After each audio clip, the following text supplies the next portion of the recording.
วันธรรมเดือน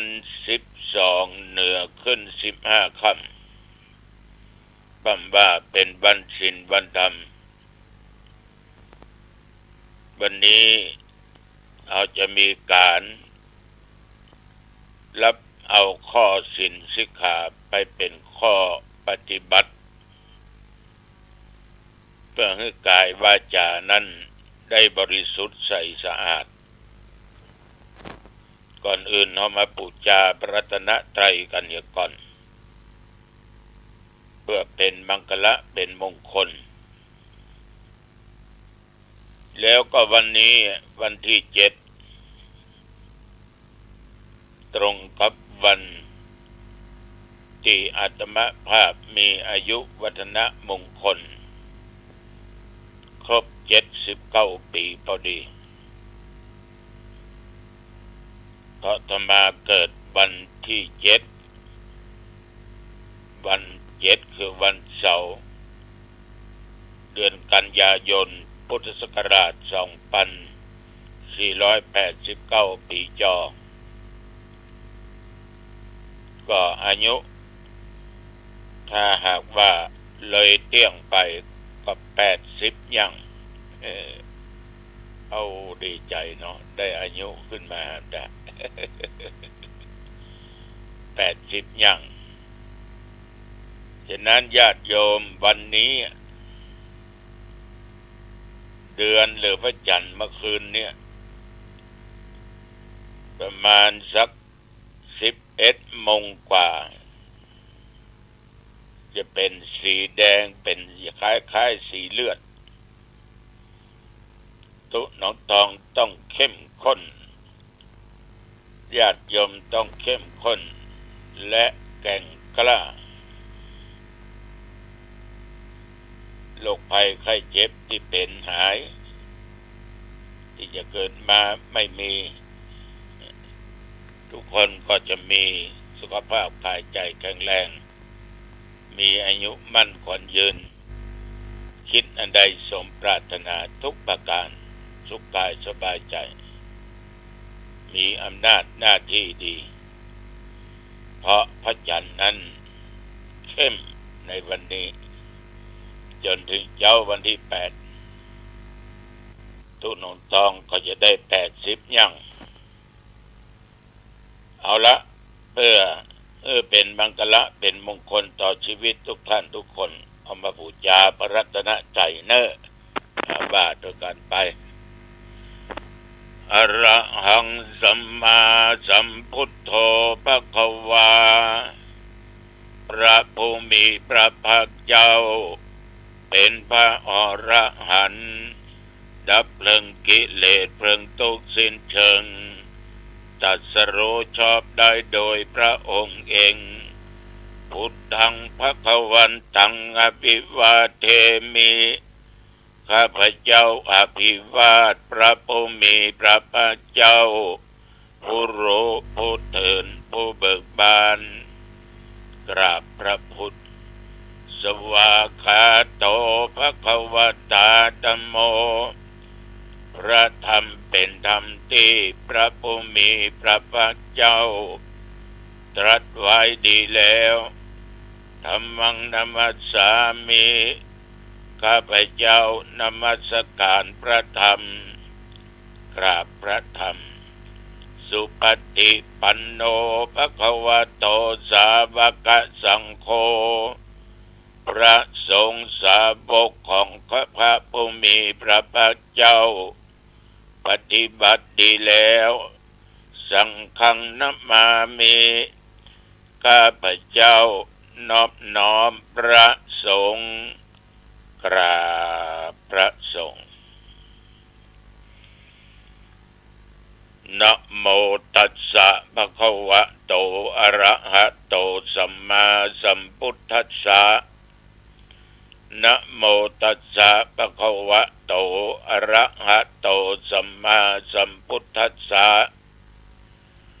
นะโมตัสสะภะคะวะโตอะระหะโตสัมมาสัมพุทธัสสะ พุทธังสรณังคัจฉามิ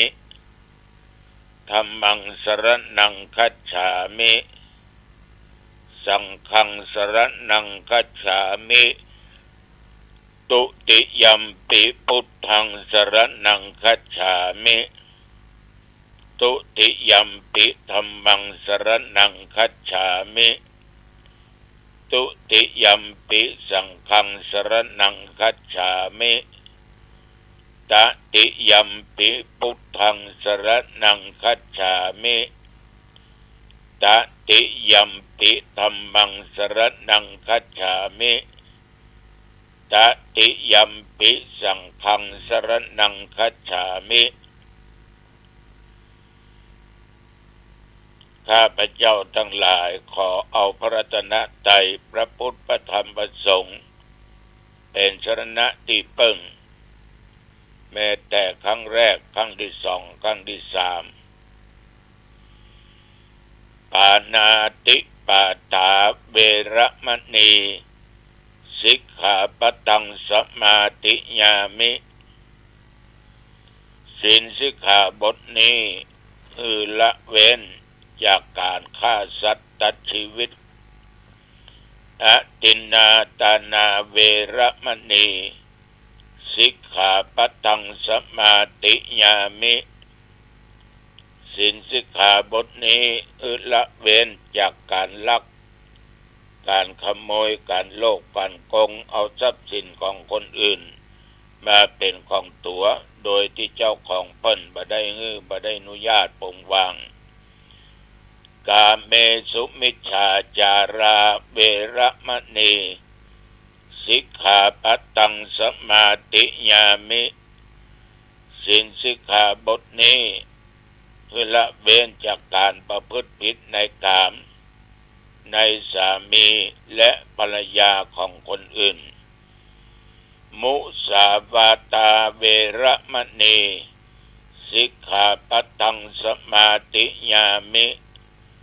ศีลสิกขาบทนี้ละเว้นจากการกล่าวคำเท็จคำปดคำจุคำหลอกคำลวงคำติฉินนินทาด่าและคำเพ้อเจ้อสุราเมรยะมัจจปมาตฐานาเวรมณีสิกขาปตังสมาธิญามิศีลสิกขาบทนี้ละเว้นจากการดื่มสุราเมลัยของมึนเมาฝิ่นกัญชาเฮโรอีนยาบ้ายามาเพราะถ้าเมาแล้วมันมักขาดสติตั้งในความประมาทอิมานิปัญจสิกขาปตานิสีเลนะสุขติยันติท่านทั้งหลายจะถึงสุขได้ทั้งโลกนี้โลกหน้าก็เพราะศีลสีเลนะโภคสัมปทาจะได้มนุษย์สมบัติสวรรค์สมบัติได้ก็เพราะศีลสีเลนะนิพุติยันติจะถึงนิพพานได้ก็เพราะศีลตัสมาสีลังวิโสทะเยขอท่านพุทธบริษัทใจสติและปัญญาตึกต้องดูข้อศีลของตัวเองว่าบริสุทธิ์หรือไม่ต่อไปเอามาสวดมนต์ร่วมกันอิติปิโสภะคะวะอะระหังสัมมาสัมพุทโธวิชาจรณะสัมปันโนสุขโตโลกวิทูอนุตตโรปุริสธรรมสารถิสัทธาเทวมนุษย์สานังพุทโธภะคะวาติยันดุนิมิตตังอวะมังคลัญจาโยจะมนาโพสกุณัสสะโทปะปะกะโหโตสุปินังกันตังพุทธานุภาเวนะวินาสเมนโตสวากขาโตภะคะวะตาธัมโม สันติติโกอากาลิโกเอหิปัสสิโกโอปนายิโกปัจจตังเวทิตโพวินยูหิติยันตุนิมิตตังอวมังคลัญญาโยจมนาปุสกุณัสสะสัทโธปะปะกะโอตุสุปินังอกันตังธรรมานุภาเวนะวินาสเมนโตสุปฏิปันโนภควโตสาวกสังโฆอุชุปฏิปันโนภควโตสาวกสังโฆญาญะปฏิปันโนภควโตสาวกสังโฆสามีจิปฏิปันโนภควโตสาวกสังโฆยะติตังจัตตาริปุริสยุคานิอัฏฐะปุริสปุคลาเอสะภควโตสาวกสังโฆอาหุนยโยปะหุนยโยทักขินยโยอัญชเลกรณิโยอนุตตลังปุญญเขตังโลกัสสาติยันตุนิมิตตังอวมังคลัญจาโยจมนาโพสกุณัสสะสัทโธปะปะกะโหตุสุปินังอกันตังสังฆานุภาเวนะวินาสเมนตุกรณียมัตตะกุศเลนะยันตังสันตังปัตตังอภิสัมเมจาสักโกอุชุจัสสุอุชุจัสสุวัจโจจัสสมุตโตอนัตติมณีสันตุสักโกจัสสุภะโลจะอปะกินโจจัสสันละอุกวุติสันตินทริโยจะนิปะโกจะอปะกะโปโกเลสุอนันุทิโตนาจักขุตังสัมมาจะเลกินจิเยนะบิญโยปะเรอุปวัฏทยงสุขิโนวะเขมิโนอันตุสัพเพสัตตาภวันตุสุขิตัตตาเยเกจิปันนะภูตติตัสสะวัฏวราวะอานะวัสสิสาอิขาวะเยมะอันตวัตมัชชิมารัสสกะอนุกะตุลาทิฏฐาวะเยจะอติถาเยจะตุเลวะสันติอภิตุเรภูตวะสัมภเวสีวะสัพเพสัตตาภวันตุสุขิตตานะปัลโลปัลลังนิกุปเปตานาติมันเยนะกัตถาจินังกินเจพยาโรสนาปฏิฆาสัญญาณัญญมัญญสตุคัมบิชยามาตายาธานิยังพุทธังอายุสาเอกพุทธมนุรักเขเอวัมปิสัพพะพุเตสุมานะสัมภวะเยอปาริมานังเมตัญจะสัพพะโลกัสสมิงมานะสัมภวะเยนะอปาริมานังอุทังอโตจะติริยัญจะอสัมปทังอเวลังอสัมปทังทิตัญจะลังนิสินโนวาสยานโนวายาวัตสะวิกตมิโต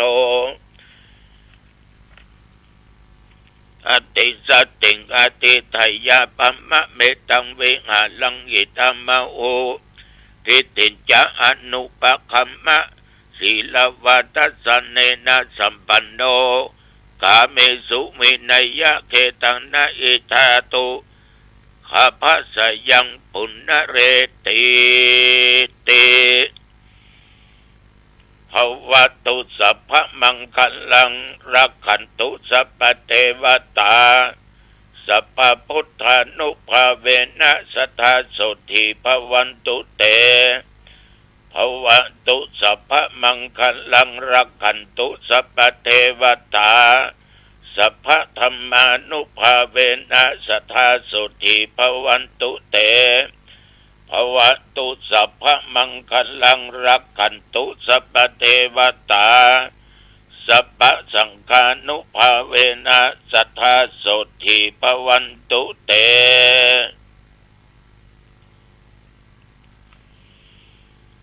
โดยบทพุทธานุภาพธรรมานุภาพสังฆานุภาพบทสาธยายมนต์บทกรณียเมตตาสูตรอันเป็นสูตรที่ศักดิ์สิทธิ์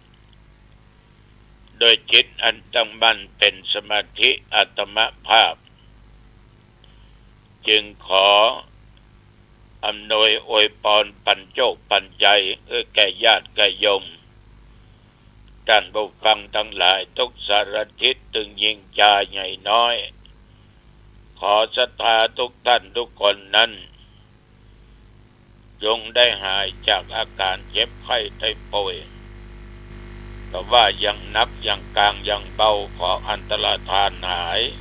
ไปในเวลานี้วันนี้โรคภัยไข้เจ็บต่างๆจะเกิดมีมาไปข้างหน้า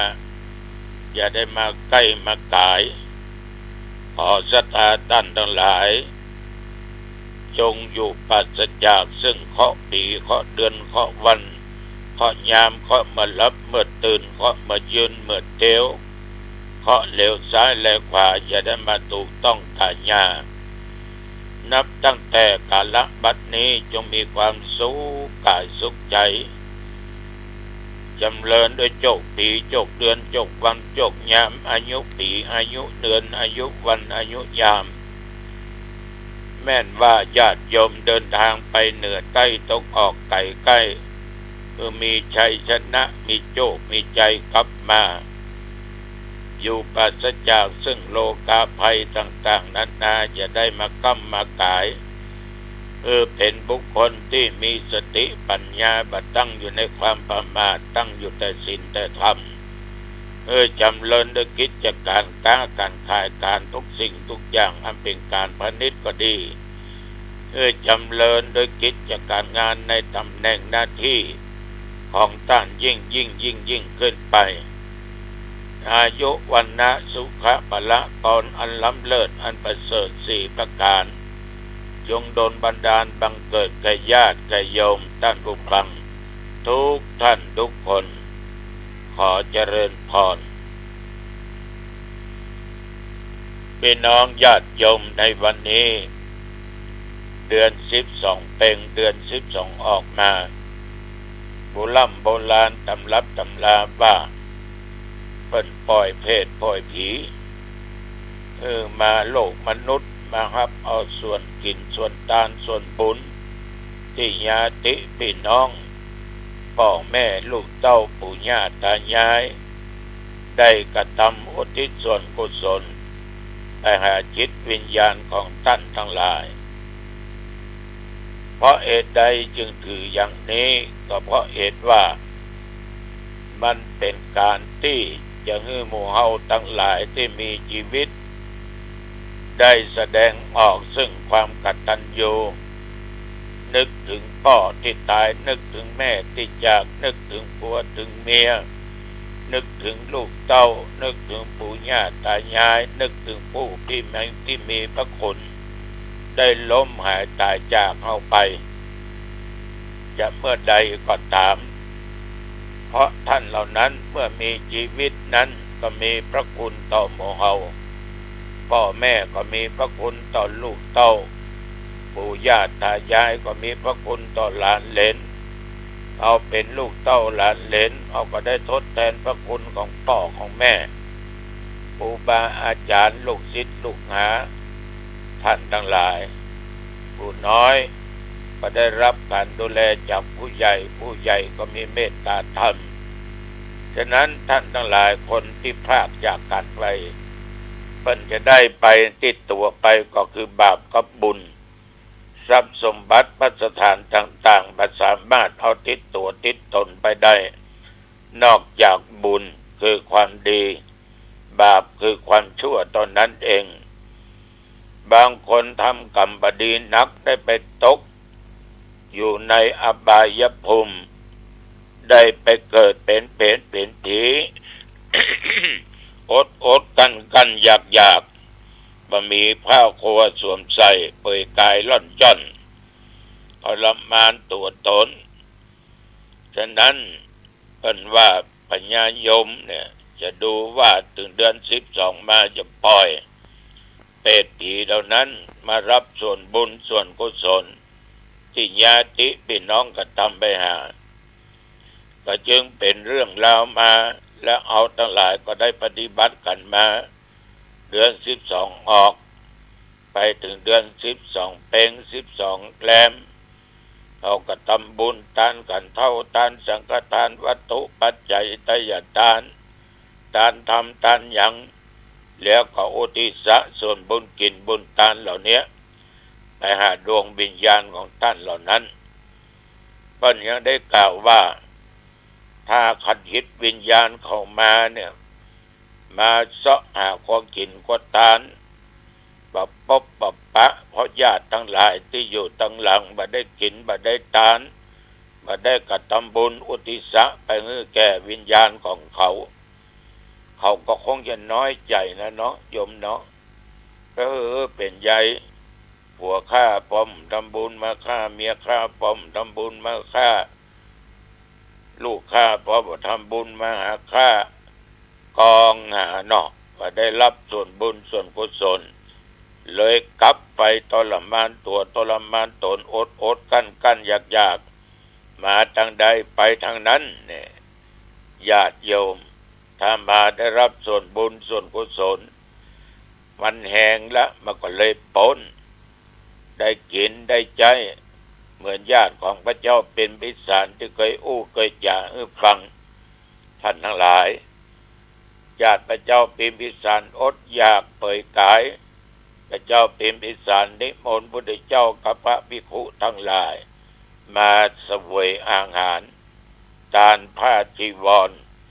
แผ่เมตตาญาติน้ำอุทิศไปหาเปรตของญาติพระเจ้าพิมพิสารได้นุ่งได้อมได้กินได้ยังร่างกายอ้วนกีดีงามขึ้นมา แต่ว่าตัวเจ้าแต่ละเนาะถ้าบ่มีเพิ่นถึงบอกว่าไว้ฉะนั้นศรัทธาสาธุชนญาติโยมเฮาได้ฐานะคนอยู่ตั้งหลังก็ทำบุญทำกุศลอุทิศแก่เขาอย่างวันนี้ธรรมาภาพได้เอาบทสวดกัลณียเมตตาสูตรนี้มาสูตรเพราะเหตุใดญาติโยมวันนี้ก็เป็นวันสำคัญเพิ่นก็มีคำแปลไว้ว่าบุคคลผู้ใดฉลาดในสิ่งที่เป็นประโยชน์ประสงค์จะเข้าถึงทางสงบก็พึงกระทำกิจที่ควรทำนะคือเป็นคนที่กล้าหาญเป็นคนซื่อตรงว่าง่ายสอนง่ายอ่อนโยนบ่ยื้อบ่ยิงเป็นผู้ที่สันโดษเลี้ยงง่ายมีภารกิจน้อยดำเนินชีวิตเรียบง่ายมีอินทรีย์สงบนิ่งมีปัญญาพาเอาตัวรอดได้บ่คึกขนองทางกายทางวาจาบ่คลุกคลีในตระกูลทั้งหลายบ่ประพฤติสิ่งที่วินยูชนทั้งหลายเปิ้นตำหนิติเตียนแผ่เมตตาจิตว่าขอสัตว์ทั้งปวงทั้งหลายจงเป็นผู้ที่มีความสุขกายสุขใจมีความเกษมสำราญขอสัตว์ทั้งหลายบรรดามีที่เป็นสัตว์ตัวอ่อนสัตว์ตัวแข็งตามเป็นสัตว์มีลำตัวยาวหรือลำตัวใหญ่ก็ตามมีลำตัวปานกลางหรือลำตัวสั้นก็ตามตัวเล็กตัวโตก็ตามที่มองหันหรือบ่มองหันก็ตามที่อยู่ไกลอยู่ใกล้ก็ตามที่เกิดแล้วหรือกำลังที่จะเกิดอยู่ก็ตามขอสัตว์ทั้งหลายเหล่านั้นจงสุขกายสบายใจเถอะในบุคคลบ่พึงหลอกลวงกันเอาอยู่ด้วยกันจะไปจุจะไปไล่จะไปดูหมิ่นใครใดๆทั้งสิ้นบ่พึงปรารถนาทุกข์แก่กันและกันด้วยการเบียดเบียนหรือด้วยใจที่มุ่งร้ายใจบ่เป็นธรรมใจมัวใจด คนเราทั้งหลายเนี่ยญาติโยมอยู่ด้วยกันในโลกพึงแผ่เมตตาแผ่ความรักความเมตตาธรรมคือปรารถนาดีต่อสัตว์ต่อคนอื่นมีความอักต่อสัตว์ต่อคนอื่นยังสัตว์ทั้งหลายประมาณหาบ่ได้ดุจจะดังมารดาทนุถนอมปกป้องคุ้มครองรักษาลูกเต้าของตัวเองอันเป็นสุดที่รักโดยชีวิตบุคคลแผ่เมตตาจิตไปยังสัตว์ทั้งหลายบ่จำกัดประมาณบ่ผูกเวรบ่ก่อศัตรูและทีนี้ก็แผ่บุญกุศลกว้างออกไปทั่วทุกสารทิศทั้งเบื้องบนทั้งอรูปภูมิท่ามกลางหรือรูปภูมิและเบื้องต่ำคือกามคุภูมิผู้เจริญเมตตาจิตเนี่ยญาติโยมจะยืนจะเดินจะนั่งจะนอนก็ตามจะเป็นผู้ปราศจากความท้อแท้จะตั้งสติไว้ได้นานตลอดเท่าที่ต้องการที่มันพอควรเป็นบัณฑิตทั้งหลายกล่าวการอยู่ด้วยเมตตาอย่างนี้ว่าเป็นการอยู่ด้วยพรหมวิหารธรรมความประพฤติที่ประเสริฐอยู่ในศาสนานี้ผู้เจริญเมตตาจิตละความหันผิดและมีศีลมีธรรมมีความหันชอบขจัดความใคร่ในกามทั้งหลายบอกว่ากามคุณหรือตัวกิเลสภวตัณหาวิภวตัณหาก็จะไม่ต้องกลับมาเกิดอีกต่อไปกรณีเมตตาสูตรนี้มันเป็นบทสวดเพื่อให้เกิดความความเมตตาแก่กันและกันแก่อมนุษย์แก่พูดผีปีศาจในตำรับตำราเพิ่งก็ได้กล่าวว่ามีตุเจ้าหมู่หนึ่งโลญาติโยมถูกเทวดาแปลงเป็นผีมาหลอกมาหลอนจนว่าปฏิบัติธรรมไม่ได้จึงไปกราบทูลพระพุทธเจ้าได้หูได้ทราบพระพุทธองค์ก็จึงประทานอาวุธไม่ใช่มีดไม่ใช่หอกไม่ใช่ปืนอย่างใดๆทั้งสิ้นอาวุธตัวนี้ก็คือกรณียเมตตาสูตรนี้แก่ภิกษุเหล่านั้นว่าท่านทั้งหลายกลับไปที่เก่าที่เดิมไปอยู่ที่เก่าแล้วก็ไปสวดในที่อยู่ของตนด้วยบทกรณีเมตตาสูตรโดยอานุภาพของบทสวดนี้ญาติโยมก็ทำให้เทวดาจิตใจอ่อนโยนหันมาประพฤติปฏิบัติต่อตุเจ้าเหล่านั้นรักษายังตุเจ้าเหล่านั้นได้ปฏิบัติทำอย่างสงบและบรรลุมรรคผลตามที่ตนปรารถนาโดยเหตุนี้วันนี้เป็นวันสำคัญอาตมาภาพจึงนำบทสวดเมตตาสูตรนี้หรือกรณียเมตตาสูตรมาสูตรในวันนี้เพื่อเป็นการที่จะโปรดภายยายบุญแก่สรรพสัตว์เปรตอสุรกายสัตว์นรกหรือพูดผีปีศาจทั้งหลายอันยังคล้องค้างอยู่บ้านจองห้องเอือนที่อยู่ที่อาศัยสวนเลือกนาก็ดีตามต้นไม้ก็ดีที่ไหนๆก็ตามโปรดมารับทราบและรับเอาส่วนบุญส่วนกุศลอยู่ด้วยกันมีความสุขความเจริญจะไปเบียดเบียนกันพูดผีปีศาจอมนุษย์ทั้งหลายก็อยู่ส่วนหนึ่งเฮาทั้งหลายเป็นมนุษย์ก็ขอให้อยู่ส่วนหนึ่งและขอให้เป็นสิริมงคลต่อตัวเองและต่อคนอื่นขอทุกท่านนั้นจงมีแต่ความสุขความเจริญยิ่งขึ้นไปอันนี้ก็จึงนำเมตตาสูตรนี้มาสูตรแก่ญาติโยมและแก่ผู้ผีปีศาจทั้งหลายโดยเมตตาธรรมอันสูงก็ขอสรรพสัตว์ทั้งหลายญาติทั้งหลายที่ล่วงลับดับขันไปจะนานแค่ไหนก็ตามเมื่อใดก็ตาม จงพ้นจากที่ทุกข์ที่ยากที่ทรมานตัวทรมานตนขอได้ไปผุดไปเกิดในโลกมนุษย์ก็ตามเทวโลกพรหมโลกก็ตามอันนี้ก็ขอแผ่เมตตาแก่สรรพสัตว์ทั้งหลายอายุวันโนสุขังพลังพอสมควรแก่เวลาพบกันใหม่โอกาสหน้าเจริญพร